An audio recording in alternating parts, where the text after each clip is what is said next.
என்னோட ஒப்பீனியன் என்னன்னா, ஐ believe that every life matters. இப்போ நம்ம வந்து எல்லா டாக்ஸும் டெரிட்டோரியல்.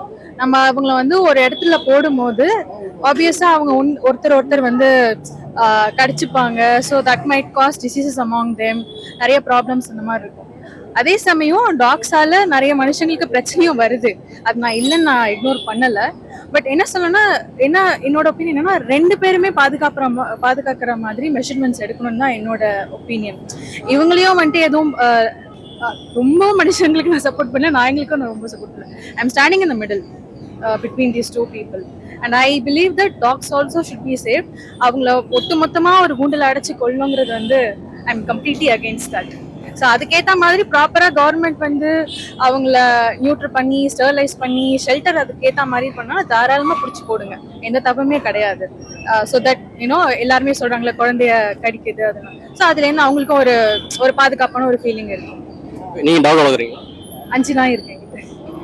எல்லாமே உள்ளூர் நாயா இல்லை வெளியூர் நாயா? எல்லாமே இந்தியன் டாக்ஸ் தான். இந்தியன் டாக்ஸ் தான். ஓகே, இப்போ நீங்க லேட்டஸ்ட் ஒரு வீடியோ பார்த்துருப்பீங்க, ஒரு சின்ன பொண்ணு ஒரு 4-5 நாய் கடிக்குது அப்படின்ட்டு. ஸோ ஒரு டாக் லவரா அந்த மாதிரி பார்க்கும்போது உங்களுக்கு என்ன? இது கண்டிப்பா கஷ்டமா தான் இருக்கும். ஏன்னா வந்துட்டு ஒரு உயிர், ஒரு அந்த குழந்தை வந்து வளர்ந்து என்னென்னமோ பண்ணலாம். ஸோ அப்படி எல்லாம் நாயெல்லாம் சேர்த்து கடிக்கும் போது அந்த குழந்தைக்காக தான் நான் சப்போர்ட் பண்ணுவேன், டாக்ஸுக்குன்னு அந்த இடத்துல கிடையாது. ஸோ அது எதனால அப்படிங்கிறது என்னால சொல்ல முடியல. பட் ஆனா கிட்ஸையும் பாதுகாப்பா நம்ம வச்சிருக்கணும், மக்கள்கிட்ட அந்த அவேர்னஸ் இருக்கணும். அதே சமயம் டாக்ஸையும் வந்து ஒன்னா போட்டு கொள்றதுல பாயிண்ட்லெஸ். ஓகே, இப்போ ஸ்ட்ரீட் டாக் அதிகமாயிட்டே போகுது, இது யார் தப்புன்னு நினைக்கிறீங்க? இது வந்து ஆக்சுவலா government should have taken the steps properly. இந்த பிகினிங்லேயே வந்துட்டு ஏதாவது அந்த ஏபிசி அனிமல் அந்த ப்ரோக்ராம்ஸ் மாதிரி ஏதாவது கிரியேட் பண்ணி ஸ்டார்டிங்லேருந்தே வந்துட்டு நம்மளுக்கு நியூட்ரு பண்ணுறது ஸ்டெர்லைஸ் பண்ணுறது அந்த மாதிரி இருந்திருந்தா இவ்வளோ பிரச்சனை இருந்திருக்காதுன்னு நான் நினைக்கிறேன். பிகாஸ் தேர் ஆர் ஸ்டேட்ஸ், நம்ம டர்க்கி எடுத்துக்கணும், டர்க்கிலாம் வந்துட்டு கம்பேரிட்டிவ்லி சின்ன கண்ட்ரிஸ் தான், அதனால அவங்களுக்கு அந்த பிரச்சனை இருக்காது. பட் நம்ம ஒரு ஸ்டேட் வைஸ் இல்லை டிஸ்ட்ரிக்ட் வைஸ் எடுத்து நம்ம பண்ணும்போது நம்மளுக்கு வந்து கம்பேரிட்டிவ்லி அந்த டாகோட பாப்புலேஷன் குறைச்சிருக்கலாமோன்னு தோணுது. ஓகே, இப்போ நீங்க பார்த்தீங்கன்னா படம் சொன்னார் 11 மணிக்கு நீங்க டிவி ஷோஸ் பார்க்க மாட்டேன். நீங்க இதை சொல்லுங்க, 11 மணிக்கு நீங்க வெளியே வரீங்க அப்படின்னு கேட்குறாரு. 11 மணி, 12 மணி கூட வெளில வரலாம், அது நம்ம சொல்ல முடியாதுல்ல. Everybody has a need to go out. அது வந்து டைம் ரெஸ்ட்ரிக்ட் போட்டு நம்ம இருக்க முடியாது, நம்ம என்ன கோவிட் பீரியட்லயா இருக்கும். அதெல்லாம் வந்து இட்ஸ் நாட் ரைட். யார் வேணாலும் எப்போ வேணாலும் வெளில வரலாம். ஓகே, நம்ம மக்களுக்கு வந்து பாத்தீங்கன்னா எதுவுமே முத்தினதுக்கு அப்புறம் தான் அவங்க கண்ணுக்கு தெரியும்னு நினைக்கிறீங்களா? எதுவாக இருந்தாலும், அது நோயா இருந்தாலும் சரி, இந்த மாதிரி டாக்ஸ் விஷயமா இருந்தாலும் சரி. Partially true. ஆமா, ஏதாவது ஒரு பிரச்சனை வெடிக்கும் போதுதான் வந்துட்டு அதோட இம்பாக்டே மக்களுக்கு தெரிய ஆரம்பிக்குது. அது வரைக்கும் வந்துட்டு அது எவ்வளவு ஒரு இதுவான சூழ்நிலைங்கிறது தெரிய மாட்டேங்குது. ஓகே, இப்போ நீங்க பாத்தீங்கன்னா நிறைய நாய்கள் நம்ம தெருவில் போகும்போது அமைதியாக படுத்திருக்கோம், ஸோ அதுகளும் கொல்லப்படுது, அதை எப்படி பாக்குறீங்க? அதுதான் சொல்றேன், இட்ஸ் நாட் ஃபேர். ஒரு அந்த மாதிரி நாய்களையும் வந்து நம்ம ஒரு குண்ல போடும்போது ஆப்வியஸா ஒண்ணு கடிச்சுக்கும். ஸோ அதுமே கொஞ்சம் கஷ்டமா தான் இருக்காது. அதுக்கு தான் நான் வந்துட்டு அதுங்கெல்லாம் தூக்கி ஒரு ஷெல்டர்ல நம்ம ஃபர்ஸ்ட் அந்த மாதிரி அவ்வளோ டாக்ஸ் ஒரு இந்தியாவில் வந்து ஏதோ ஒரு ரிப்போர்ட் சொல்லுது மோர் தென் 10 lakhs டாக்ஸ் இருக்கு அப்படின்னு சொல்லிட்டு. அதுங்களெல்லாம் ஒரு ஷெல்டர்ல போடும்போது we don't have that much of facility. அந்த மாதிரி ஒரு ஷெல்டர் கட்டி நாய்களெல்லாம் உள்ள வச்சு பராமரிக்கிற அளவுக்கு யாருக்கும் பொறுமையும் கிடையாது, அந்த அளவுக்கு நம்மளுக்கு மேன் பவரும் கிடையாது. ஸோ அந்த மாதிரி ஒரு ஆப்ஷன் வந்து it's not working out. Probably we could think some other options. ஒழுங்கா ஷெல்டர் கட்டி அதுக்காக டெடிகேட்டடா மேன் பவர் எல்லாம் போட்டு எல்லாம் பாத்துப்பாங்கன்னா தாராளமா போடலாம். மொத்தத்துல நீங்க நாயை வந்து பாதுகாக்கணும்னு சொல்றீங்க? நாயும் பாதுகாக்கணும், மனுஷங்களையும் பாதுகாக்கணும். இவங்க 2 பேரும் இது பண்ற மாதிரி தான் பண்ணணும். கஷ்டம்தான், என்ன பண்றது. நானும் முதல்ல அப்படிதான் யோசிச்சுட்டு இருந்தேன். தெருவில் நாய்களை பார்த்தா ஏன் நம்ம அதுக்கு ஹெல்ப் பண்ணக்கூடாது அப்படின்னு. பட் அது சஸ்டைனபிள் கிடையாது, அதை நம்ம புரிஞ்சுக்கணும். உண்மையா ரொம்ப ப்ராக்டிக்கலா நம்ம பேசணும்னா தெருவில் நாய்ங்க கஷ்டம் தான் படுது, சரிங்களா? ஸோ இதுல எனக்கு ஒரு பெரிய ஒப்பீனியன் இல்லை. வளர்த்தலாமான்னா நீங்க அதுக்கு முழுசா ரெஸ்பான்சிபிலிட்டி எடுத்துக்கிற மாதிரி இருந்தாதான் வளர்த்தணும், இல்லைன்னா அதுல ஒரு மாரல் கொஸ்டினே இருக்கு. ஏன்னா நீங்க ஒரு உயிருக்கு சஃபரிங்கை கம்மி பண்ணணும்னு பார்த்துட்டு இன்னொரு உயிருக்கு கிரியேட் பண்ணக்கூடாது, அதுவும் இருக்கு. ஸோ எடுத்திருக்கிற ஸ்டெப்பு நல்லது. பட் எனக்கு ஒரு விஷயத்துல கன்சர்வேட்டிவா என்ன தோணுதோ, ஒரு ரொம்ப ஃபர்ஸ்ட் வேர்ல்ட் சொல்யூஷனுக்கு நம்ம போறோமோ, அதுக்கு காப்பகம்லாம் வச்சு அது நம்மளால முடியுமானே தெரியல. ஸோ இதை வரவேற்க வேண்டியதுதான்.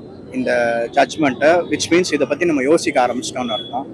ஸோ எல்லா இடத்துலேருந்து வர அவுட்ரேஜ் புரிஞ்சுக்க முடியுது. பட் இதை தாண்டி கொஞ்சம் நம்ம ஓவராலாக திங்க் பண்ணோம்னா ஐ திங்க் இன்னும் திங்க் டேங்க்ல தான் இருக்கும்னு நினைக்கிறேன். இதை பற்றி ரொம்ப ஸ்ட்ராங்காக ஒப்பீனியன் கொடுக்குற அளவுக்கான ஸ்டேஜில் கூட நம்ம கிடையாதுங்கிறது என்னோட ஒப்பீனியன். அக்செப்டபிள். இப்போ வந்து பார்த்தீங்கன்னா ஒரு தெருநாயில் ஒரு ஸ்ட்ரீட்டில் ஒரு 15 நாய் இருக்குன்னு வச்சுக்கோங்க.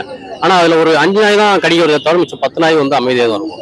ஸோ அந்த நாயும் பாதிக்கும். அதை பற்றி என்ன நினைக்கிறீங்க? உங்களுக்கு எப்படி தெரியும் எந்த நாய்னு? புரியல. போறீங்க, உங்களுக்கு எப்படி தெரியும் அதான் எந்த நாய் உங்களை கடிக்க போகுது? அதான் கேட்குறேன். கஷ்டமான ப்ராப்ளம் தான் அது.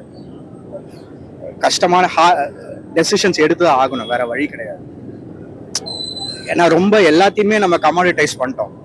எல்லாமே ஹியூமன்ஸ்க்கு ஆப்டிமைஸ் ஆகி தான் இருக்கு எல்லா இதையும். அதன் முதல்ல நம்ம ஏத்துக்கணும். இந்த ஸ்ட்ரக்சர் நம்ம சப்ஸ்கிரைப் பண்ணிட்டோம்.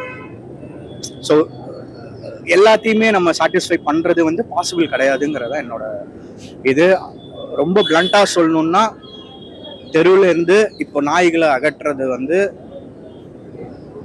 செய்துதான் ஆகணும், வேற வழி கிடையாது. அதுதான் என்னுடைய இது, என்னுடைய ஒப்பீனியன் அதுதான்.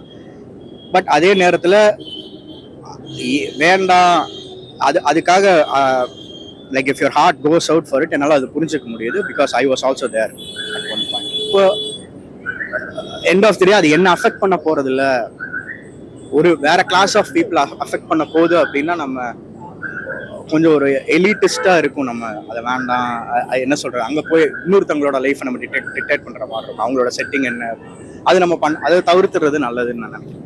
ஏன்னா இப்போ ஒரு லேடி சொல்லிட்டு போனாங்க, ஒரு நாய் துரத்த கீழே வந்து எனக்கு இந்த போன் ஃப்ராக்சர் ஆகி நான் பச்சைன்னு சொல்லி. அதெல்லாம் நிறைய நீங்கள் ஒரு வீடியோ கூட பார்த்துருங்க. ஒரு பச்சை பிள்ளை, ஒரு 2-3 வயசு பிள்ளைய வந்து நாய் கடிக்கிற மாதிரி. ஸோ இதெல்லாம் எப்படி பார்க்குறேன்? நிச்சயமா இது சால்வ் பண்ணி தான் ஆகணும். நம்ம இதை எவ்வளோ தூரம் ஹியூமனாக சால்வ் பண்ணுறோம் அப்படிங்கிறதுல தான் இது இருக்கு. கம்பேஷனேட்டாக இதை சால்வ் பண்ணணும். இப்போ நாளைக்கே ஒரு காப்பகத்துக்கு போனால் அந்த இடத்துல அந்த நாய்களுக்கு சாப்பாடு கரெக்டாக போகுமான்னு தெரியாது. அங்கே நடுவில் யாராவது திருடுவாங்களான்னு சொல்ல முடியாது, உங்களுக்கு தெரியாது இல்லையா? So it's a very difficult question to answer at this stage. I am glad இதை ஆரம்பிச்சிட்டோம், இதை பற்றி பேச ஆரம்பிச்சிட்டோங்கிறது நல்ல விஷயம்.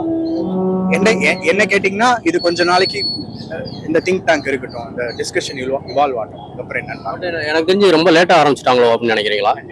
கண்டிப்பாக டூ லேட். ரொம்ப இவ்வளோ நாள் ரொம்ப இன்எஃபிஷியண்டாக இருந்திருக்கு. ஒரு 1000 நாய் இருக்கும்போது இப்போ லட்சக்கணக்கில் ஆயிடுச்சு. 1000 இருக்கும்போது சரி பண்ணிக்கலாம். கண்டிப்பாக அந்த இடத்துல எனக்கு டேட்டா தெரியாது, மேபி முதலே ட்ரை பண்ணியிருக்கலாம். ஸோ அது வந்து நான் இப்போ வந்துட்டு எதுவுமே பண்ணலை அப்படின்னு எனக்கு சொல்ற அளவுக்கு எனக்கு தெரியாது. பட் பார்க்கும்போது தெருவில் இவ்வளோ நாய்கள் இருக்கும்போது கண்டிப்பா அந்த கொஸ்டின் எழுதுதான், ஒருவேளை எஃபிஷியண்டா இருந்திருக்கலாமோ அப்படிங்கிற கொஸ்டின் கண்டிப்பா எழுது. ஓகே, நீங்க இந்த கேள்விப்பட்டதுல உங்க மைண்ட்ல ஒரு சொல்யூஷன் போயிருக்கு, இது இப்படி பண்ணா இது பெட்டரா இருக்கும் இந்த நாய்களை அப்படின்னு. பிளாக் அண்ட் ஒயிட்டா இப்போ என்னால எதுவுமே சொல்ல முடியாது. ஆனஸ்டா சொல்லணும்னா இது வந்து ஒரு கஷ்டமான எத்திக்கல் ப்ராப்ளம் தான், அதை நான் இல்லைன்னு சொல்லல. பட் என்னால தெருவுல இருந்து நாயை அகற்றுறது ஒரு சுகாதார ப்ராப்ளம் தான், அதை நம்ம சால்வ் பண்ணி தான் ஆகணும். அது அந்த சைட் தான் நான் லீன் பண்றேன். பட் எப்படி அப்படிங்கறதுல எனக்கு இப்போ ஸ்ட்ராங்கா ஒப்பீனியன்ஸ் கிடையாது. கவர்மெண்ட் தான் முடியும் பண்ணி தான் ஆகணும், வேற வழி. நான் சொல்ல போனா அதை நான் அவுட் சோர்ஸ் தான் பண்றேன். அது ரொம்ப நேரம் யோசிச்சா கண்டிப்பா நம்மள அஃபெக்ட் தான் பண்ணும். ஏன்னா end of the day solutions is going to be ஹார்ஷா இல்லாம இருக்காது.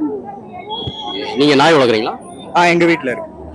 அதனால முதல்ல நானும் சாப்பாடு போட்டுட்டு இருந்தேன் தெருவில். பட் இப்போ என்னால ஒரு நாயை தான் பார்த்துக்க முடியும். தெருவுல இருந்து அதை என் வீட்டுக்குள்ள எடுத்து நான் வளர்க்குறேன். அதுக்கு ஃபுல்லா அதை நான் தான் முழுசா பராமரிக்கிறேன். உங்களுக்கு நீங்க தெருவுல நாயை சாப்பாடு போடுறீங்கன்னா அதை தெருவிலேயே விட்டுட்டு போற உரிமை கிடையாது. அதுக்கு கண்டிப்பா அது மாரலி ரைட் திங் கிடையாது. ஏன்னா நீங்க அந்த நாயை பாத்துக்கிறேங்கிற பேர்ல மற்றவங்களுக்கு நிறைய இடையூறு தான் கிரியேட் பண்றீங்க.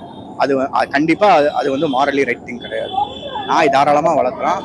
நீங்க உங்களுக்கு 4 நாய் தெருவுல இருந்து 4 நாய் எடுத்து அதுக்கு ஊசி போட்டு வருஷம் அதை ஊசி போட்டு தினமும் அதை நல்லா பராமரிச்சு உங்களால பாத்துக்க முடியற கெப்பாசிட்டி உங்களுக்கு இருந்தா மட்டும்தான் நீங்க அதை பண்ண முடியும். இல்லைன்னா you have no say in this ethical question. இல்லையா?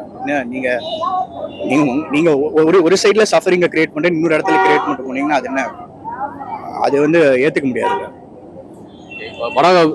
படவா கோபி மாதிரி ஆட்கள் என்ன சொல்றாங்கன்னா நீங்க 11 மணிக்கு மேலே எதுக்கு வீட்டை விட்டு வெளியே வரீங்க அப்படிங்கிறாரு.